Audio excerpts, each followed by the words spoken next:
karag-karag, welcome back to my vlog. Isang magandang gabi sa inyong lahat mula dito sa Lasak City. At ito na nga mga karag-karag, mga latest kaganapan ngayon na pinagchichikan, pinagchichismisa ng mga active na mga chismoso at mga chismosa sa social media. So nalate ako ngayong araw na to kasi in-invite ako ng birthday celebration ng kaklase ko nung high school na ngayon nasa Middle East siya. Tapos sinurprise niya yung mga anak niya sa handaan. Ayun, andun ako at ang sarap na pakiramdam bilang isang ina ba.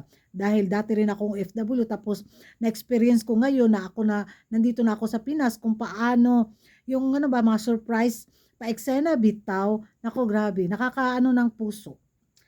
Parang naramdaman ko yung moment na nandun din ako sa Middle East nagtrabaho as domestic helper bitaw. So ngayon, nag-for good na ako at masaksihan ko yung mga ganitong pa-event bitaw.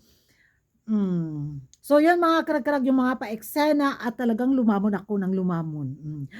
Talagang nilapak ko yung panit bitaw sa litson, lami uy. Asing lami jud kaayo kasing sarap din ngayon ang mga chikahan na ganap sa social media mga karag-karag sa latest revelasyon nga ni Maring Natalie natin para kay BMW na magkita sila sa Miss Universe Myanmar 2026 na talagang na-shockit galore si Maring Natalie. Kung hindi nyo pa napanood ang interview, nako, very delicious kasing sarap ng lechon na kinain ko ngayong araw na to. Itong revelasyon na to. Watch this. Okay, guys, I think we have a new winner already. I vote for her. That's it. What did you say when you first saw her earlier? Oh my! When I saw her, I was just speechless. My jaw dropped. I was also speechless. Do you have roots in the north as well? Yes, so my dad is Polish. Nice. Wow. Well, Philippines, I think you have a new winner. Yes. So, Howie, how are you? I'm just overwhelmed by the beauty that I'm seeing right now. We're overwhelmed with your beauty. Ah, thank you. I love what you're wearing. I mean, oh my goodness. Can I just say that Bea is one of the most beautiful girls I have ever seen in my life. She's just stunning. She reminds me of a combination of Oksana Fedorova, also considered one of the most beautiful women of all time, and Miss International from Venezuela. I can't remember her name, but she looks like a cross between those two. Stunning. Stunning. Well, I just so lovely that I remind me a lot of Oksana Fedorova. In fact, she also inspired me to compete in Miss Universe because she was the first Miss Universe I've seen winning, and she was Russian, and of course I'm Russian, so she inspired me to compete. And you look like a younger sister of her. Thank you so much. I'm like so nahihiya ako. I really appreciate it because you're two queens I super look up to. Karag-karag, narinig na ninyo ang paorasyon galore ni Maring Natalie natin after niyang makita si BMW in person. Di ba? Tayo mga taga-pins, talaga namang happy tayo.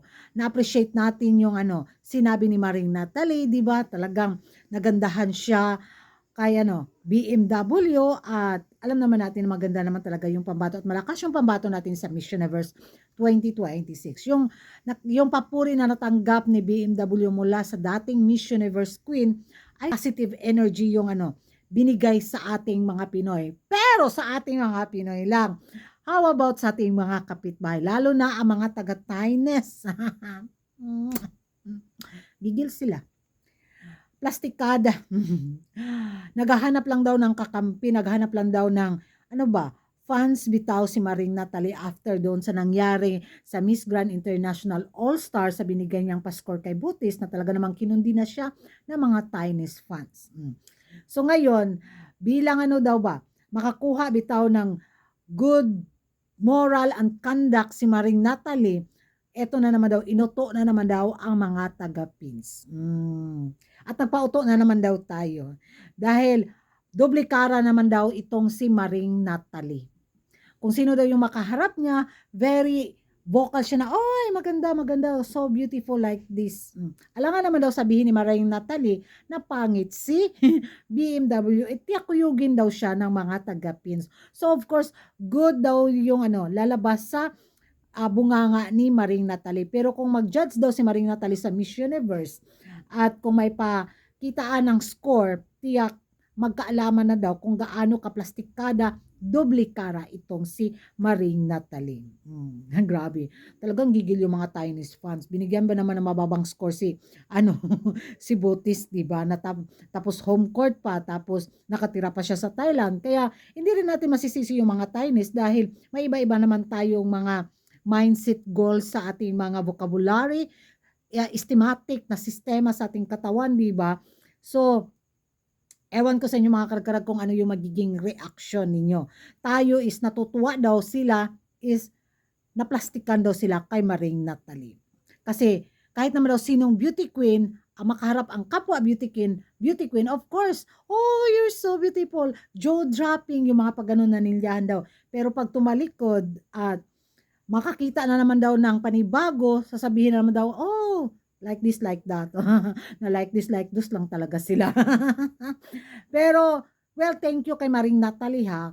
Kung kakaplastikan man or may katotohanan na yung sinabi niya, siya lang talaga yung nakakaalam kung nagsasabi siya ng totoo or hindi. Diba?